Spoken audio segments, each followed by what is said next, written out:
প্রশ্ন হলো 25 মিটার দৈর্ঘ্য এবং 22 মিটার প্রস্থ বিশিষ্ট পুকুরের চারপাশে 2.5 মিটার চওড়া একটি পাড় আছে, বলতে হবে পাড়ের ক্ষেত্রফল কত।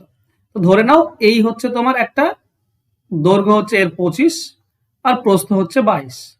এর চারপাশে যদি রাস্তা থাকে বন্ধুরা 2.5 মিটার চওড়া, তো এদিকে 2.5 মিটার বেড়ে যাবে, এদিকে 2.5 মিটার বেড়ে যাবে, মানে দৈর্ঘ্য বেড়ে যাবে 5, দৈর্ঘ্য হয়ে যাবে 30। ঠিক একইভাবে প্রস্থ উপর নিচে 2.5 করে 5 বেড়ে যাবে, মানে 22 হয়ে যাবে 27।